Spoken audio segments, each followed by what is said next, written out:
Hello mga kasabong, Ninyo Anthony sa El Nino Conditioning System, ang observant na magmamanok. May nag-comment sa akin, nagtanong kung anong mas maganda, wet feeding o dry feeding. Ako dati sa nag-handler ako, wet feeding ang ginagawa ko. Kasi handler ako, tutok ako sa manok. May panahon ako para maghugas sa mga grains at magbabad sa mga grains. So may panahon ako. Ngayon ako na lang mag-isa sa sarili kong manukan, dry feeding na ako. Ready mix dry feeding. Ano, alam niyo naman siguro to. Maganda to gamitin. Ito ang gamit ko, dry feeding. Anong kaibahan nila? Itong dry feeding madaling gamitin kasi diretso na lang lagay. Tsaka ready mix, may grains na yan. Ang wet feeding, ibabad mo pa yun, hugasan pa, tsaka magmix ka pa nun. So hassle. Maganda sana resulta nun kasi nakakadagdag yun ng ng lambot ng katawan. Itong dry feeding, matigas katawan ng manok mo, dapat lagi kang may tubig dito.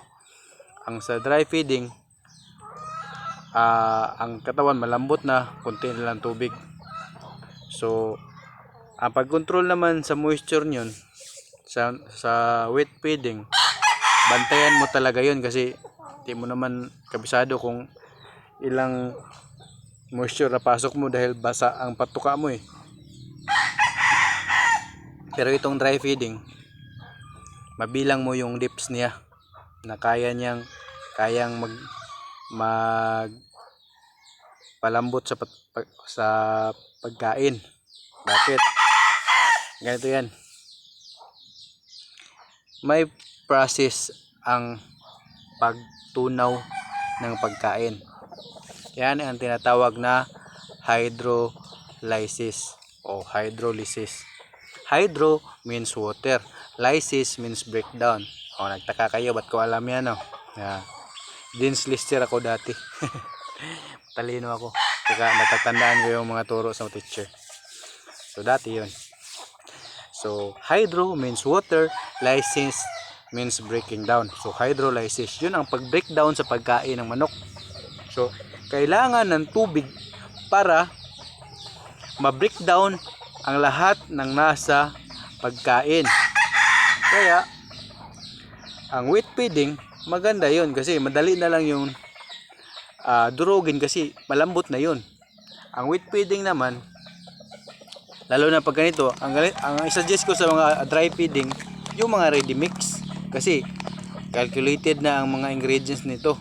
Yung ikaw lang magawa ng calculate, 1 kilong grains, 1 kilong pellet. Hindi maganda ang pagka compute ng ng mga vitamins and minerals nun. Parang ganito, may computation na to . Ilan na? Crude protein 16%, crude fat 2.5%, crude fiber maximum 7%.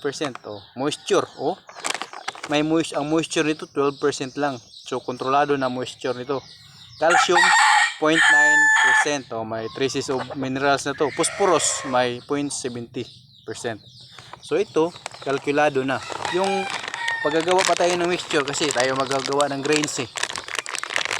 Maglagay tayo ng popcorn, maglagay tayo ng mga grains. Hindi naman tayo scientist, pero alam natin kung ilan ang calcium nun, ilan ang phosphorus, ilan ang moisture.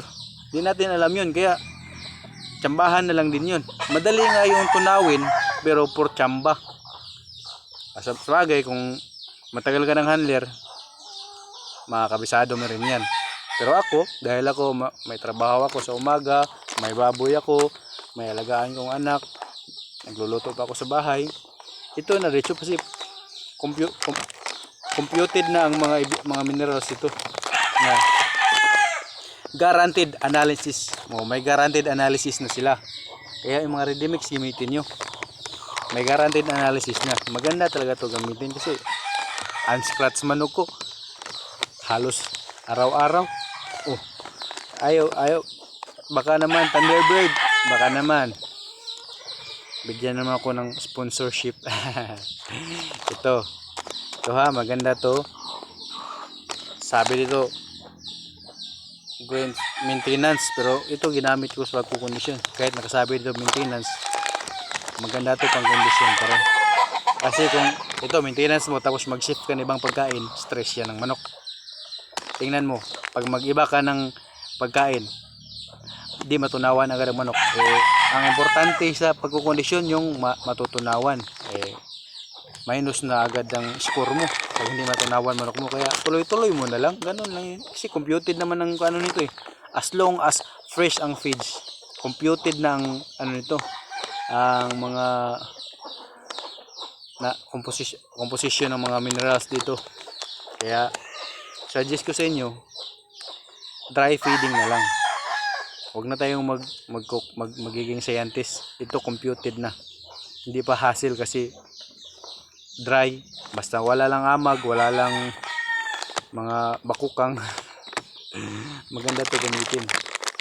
Tubig lang kailangan sa patukaan. Kaya ang manok, may control sila sa tubig nila eh. Paano kung wet feeding tayo? Tayo nagbigay sa kanila ng tubig. Pagpasok ng tubig, di naman nila gusto yun. Kasi ang manok, may sariling control ng tubig yan. Kita nyo? Iinom lang yan ang sapat niya. Tsaka kung malakas siya uminom, it means may nararamdaman siya. Kaya pag ito ang ibibigay natin sa manok, makokontrol niya ang inom kasi siya ang umiinom ng tubig. Wala tong kasamang tubig eh. Dry feeding, mas maganda to. Ready mix pa, computed na ang minerals nito. Kaya suggest ko sa mga tulad kong bising tao,